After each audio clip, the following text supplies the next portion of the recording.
Good morning, everyone. This is a video for everybody that has messaged me on Reddit and Crackberry over the past few days. I want to give you a quick overview of a very special phone. A lot of us know what the BlackBerry Passport is. It was a very, very popular BlackBerry handset. It was kind of seen as the last best BlackBerry. We did obviously get phones like the Key 1, and I actually have this very nice bronze Key 1, which is actually probably my favorite BlackBerry handset. We did also, obviously before that we had the Priv, and we did get the Key 2 as the last phone. We did also have things like the Aurora and a few other market specific phones. However, the Passport is known as the phone to have. This is the phone more or less as it came. I've downloaded a few apps. I've had a few requests over the past few days for some apps.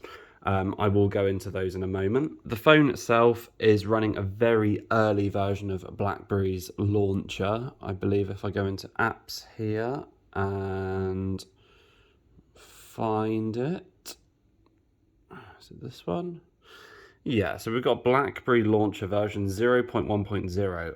As far as I'm aware, this version of the BlackBerry launcher has not been extracted or used or been posted anywhere online. This is probably one of the earliest versions. So if I pull down from the status bar, obviously this is a very normal Android status bar. If I pull down again, there is an option to turn portrait. It says portrait is off.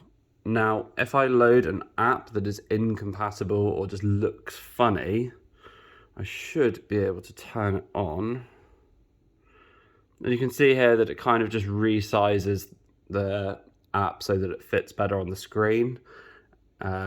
Most apps don't require this. Everything seems to work okay. Let's have a little look at the Android version here. So let's scroll down. If we go to About Phone.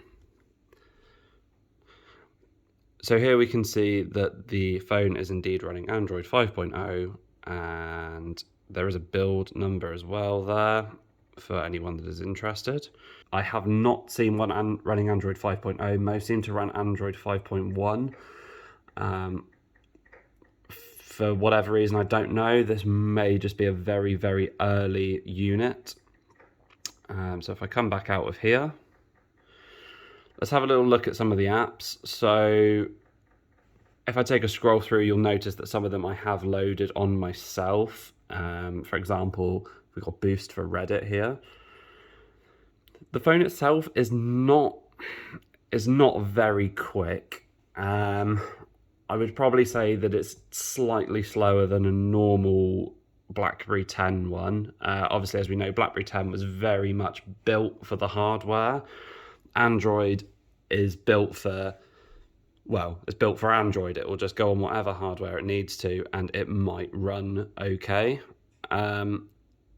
This isn't bad. Some apps do have the keyboard scrolling while others don't.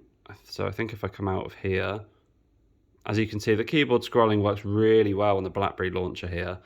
I haven't looked too far into what it's compatible with, but it seems to work okay. I did have a few people request the Uber app. Now, I don't actually have it signed in, but I can just load it up anyway.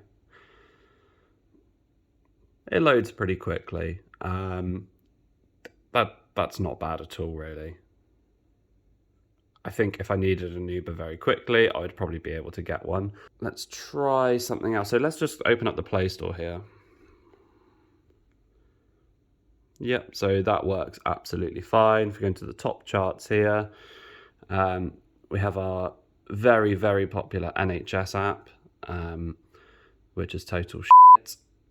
TikTok, which is also total shit. And WhatsApp Messenger, which is slightly less shit. I can just click on it and I can just install it, and I can accept everything that Zuckerberg wants me to.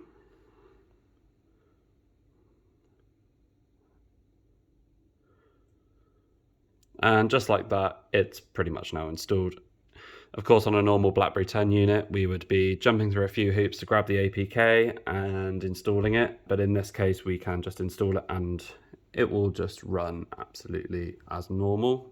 Most of these things are just lots of engineering apps.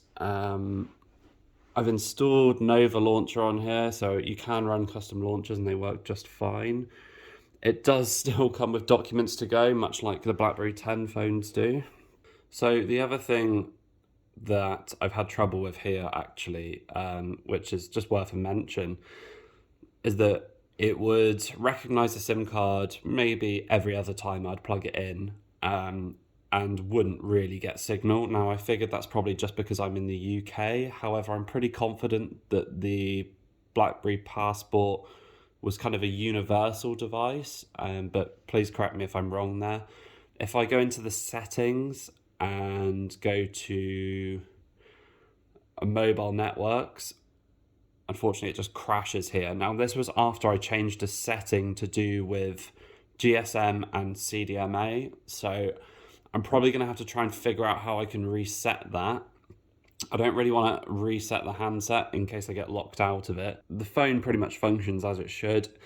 You probably could use this as a daily driver. The Android version is old, but it's not so old where things are completely incompatible. Apps like Google Maps do work. They're a little bit slow, but they do run. The camera, yeah, so that runs okay. It's not the best camera, but we all know that anyway. So we'll just ignore that for now. If anybody has any questions or requests, please just drop me a message or a comment or whatever. Just get in touch. I will try and make a follow-up video, like I said. Or apparently I have a custom ROM installed. I have had a few pop-ups regarding the device being rooted. The device isn't rooted. If I come out of here, and I'll just go into here and check. So I get a message saying device is not rooted, but super user is found in the system, and the BusyBox is installed. So I don't really know what's going on there. I'm probably not going to pry at that too much because, of course, I will break something and I'm not going to risk it with this handset. So anyway, I hope that answers a few questions regarding the phone. If you have any questions, feel free to get in touch. I will be making a follow-up video for the device. I've just, at this point, this is just covering the absolute basics, and I hope that we can really start to learn more about the device as time goes on. Thank you.